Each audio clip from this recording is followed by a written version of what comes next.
ओम नमः शिवाय। शिव महापुराण रुद्र संहिता सृष्टिखंड अध्याय 3 नारदना गर्वનું ખંડન। ઋષિએ કહ્યું, હે સુતજી, મુનિના ગયા પછી ભગવાન વિષ્ણુએ શું કર્યું? નારદ ક્યાં ગયા તે આપ કહો।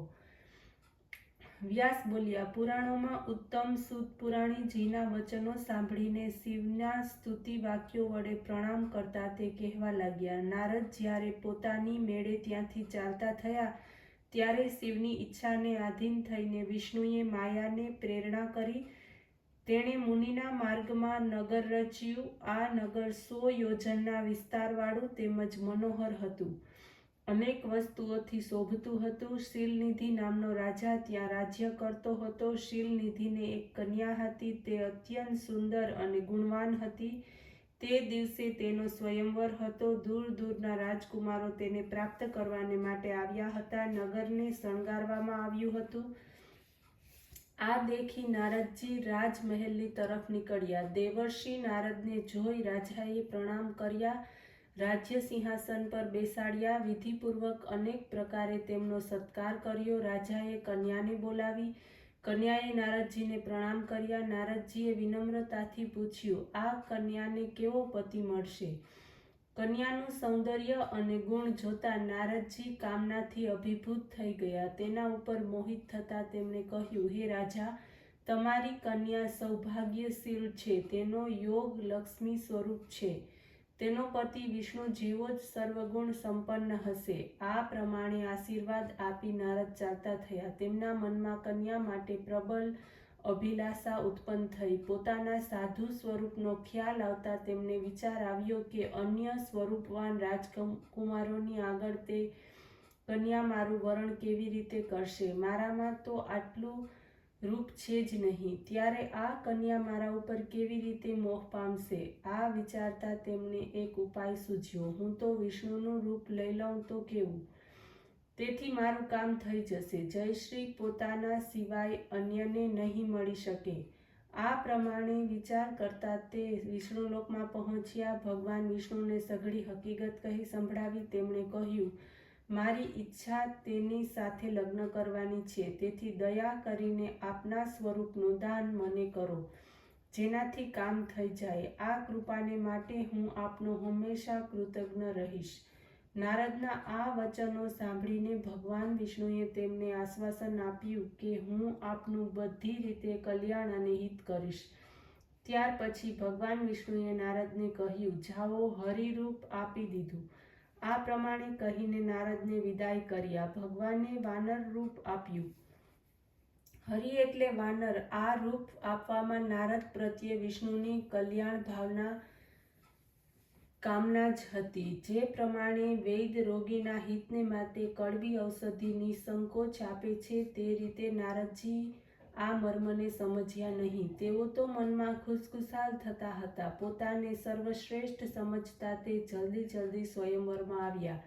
રાજાઓની વચ્ચે બેસી ગયા। ભગવાન વિષ્ણુએ આપેલા રૂપની વિશેષતા એ હતી કે માત્ર તે કન્યા જ આ રૂપને જોઈ શકે। બીજા બધા તો તેમને ઋષિ સ્વરૂપે જ દેખતા હતા, પરંતુ ત્યાં 2 રુદ્રગણ બ્રાહ્મણ સ્વરૂપે બેઠેલા હતા। તેઓ આ ભેદને જાણતા હતા।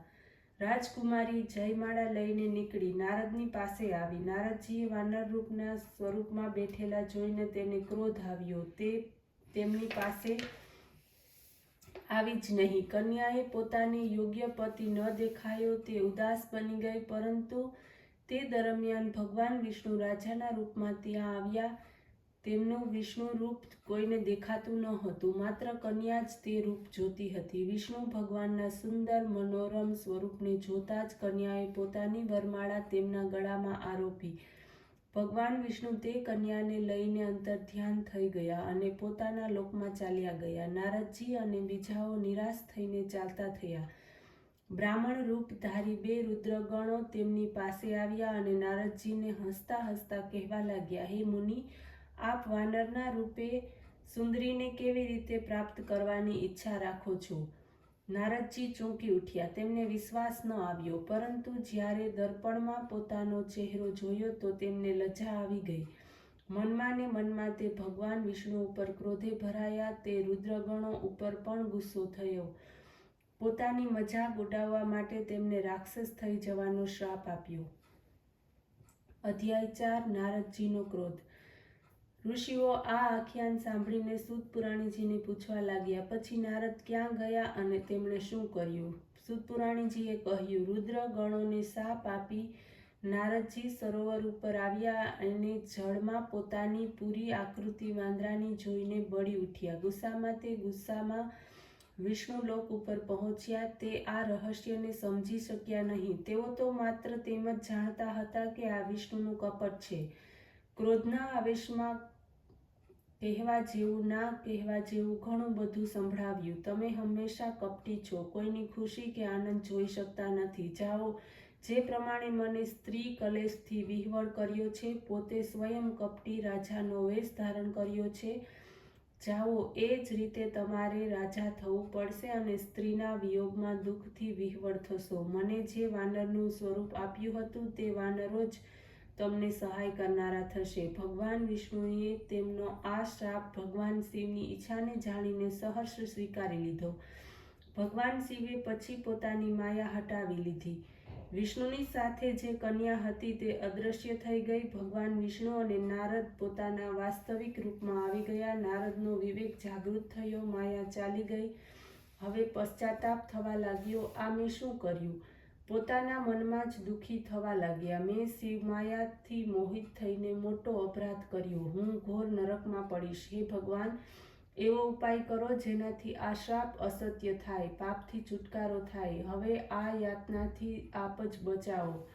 ભગવાને નારદજીને ઉઠાડ્યા, પ્રેમથી ભેટ્યા અને કહ્યું, હે ઋષિ શ્રેષ્ઠ, આપ ચિંતા ન કરો. આપનું કંઈ પણ અનિષ્ટ નહીં થાય. તમે શિવજીની આજ્ઞાનું પાલન કર્યું નથી. તમે મોહિત થયા હતા.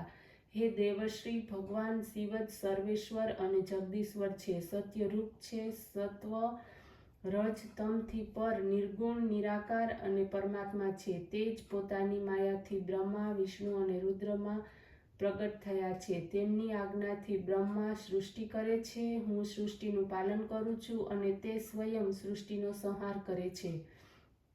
આપ શિવજીના સતનામ સ્ત્રોતથી તેમનું સ્મરણ કરો. શિવજી તમારું જરૂર કલ્યાણ કરશે. ઓમ નમઃ શિવાય.